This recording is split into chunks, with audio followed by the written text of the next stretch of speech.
ఎప్పుడు నా తలకాయ తినే రాయేష్ బుర్ర తినమని నేను ఇయ్యాల మన తిరకాస్ బాబాయ్ని పంపిన రాయేష్ దగ్గరికి. మరి ఏం చేస్తురో ఇద్దరు చూద్దాం. డాక్టర్ రాజేష్, కంపౌండర్ పేషెంట్ ని పంపించు. డాక్టర్ ఉన్నాడా?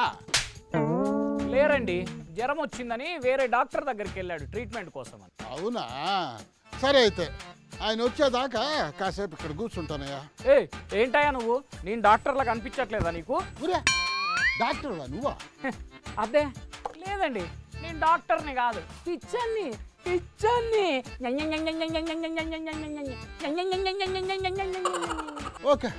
ఓకే ఏందయ్యా ఓకే, డాక్టర్ రూమ్ లోకి వచ్చి డాక్టర్ని పట్టుకొని డాక్టర్ ఉన్నారా అంటావు, నేను డాక్టర్లా కనిపించట్లేదా అంటే ఓ నువ్వు డాక్టరా అంటావు, నేనేనయ్యా డాక్టర్ని. అదేందయ్యా అటు కోపడతావా?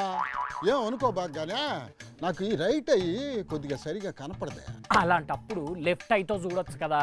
లెఫ్ట్ సైడ్ అంటే అసలు నచ్చదు నాయన నాకు, అందుకే దాంతో చూడలా. సర్లే, ప్రాబ్లం ఏంటో చెప్పు. Gas problem. ఓ ఎప్పటి నుండి?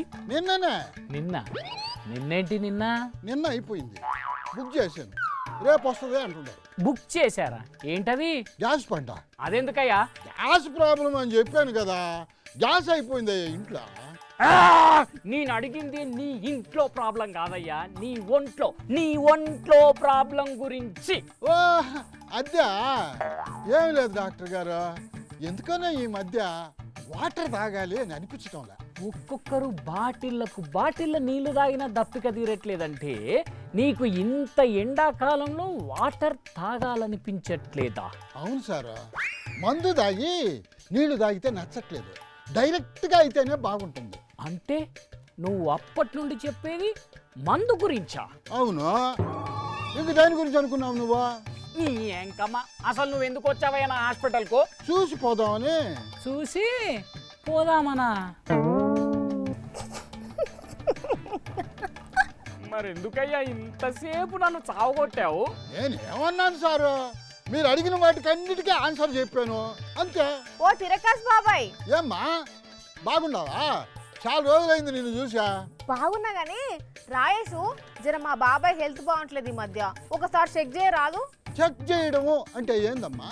చెక్ ఏమన్నా ఇస్తాడా ఏందేనా? ఇగో గిదే, ఒకటి మాట్లాడితే ఇంకో ఆన్సర్ ఇస్తుంటాడు. అప్పటి నుండి నేను అడిగిన వాటికి కూడా ఇలాగే, నేను ఒకటి అడిగితే ఆయన ఒకటి ఆన్సర్ ఇస్తున్నాడు. అడుగుతుండాను ఏమనుకోబాగానే, మందు తాగడం తప్ప ఏంది? తప్పున్నారా?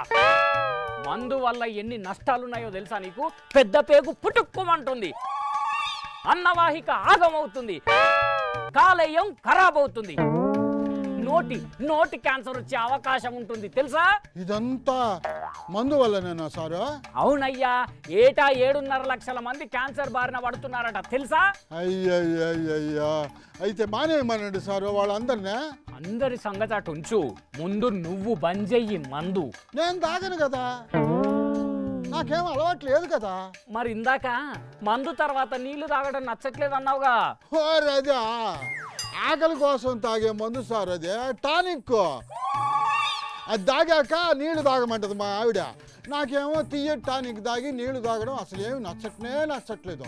ఏంది వాణి ఇట్లున్నాడు మీ బాబాయ్, ఏలికేస్తే కాలికేస్తున్నాడు, కాలికేస్తే ఏలికేస్తున్నాడు. అందుకే కదా నిన్ను ట్రీట్ చేయమన్నది. పద్దమ్మ తల్లి, నేనేదో హాజీ దగ్గర స్టెత్ దొరికితే ఖాళీగా ఉన్నది కదా అని కోటేసుకొని కూర్చున్నా. ఈయన ఎలాంటి ట్రీట్ చేస్తే నేను ట్రీట్మెంట్ తీసుకునే కాడికి వస్తుంది కథ. నేను పోతున్నా. డాక్టర్ కానీ ఇంత లొల్లిలో కూడా రాయేష్ చెప్పిందైతే నిజమేనుల్లా, అడ్డమైన మందాలు వాడు చేయంగా ఏటా 7.5 లక్షల మంది క్యాన్సర్ బారిన పడుతురట. కాబట్టి మందు తాగేటోళ్ళు బంద్ పెట్టుండ్రి, అలవాటు లేని వాళ్ళు అట్లనే ఉండుర్రి, అస్సలే దానికి జోలికి పోవద్దు, సరేనా?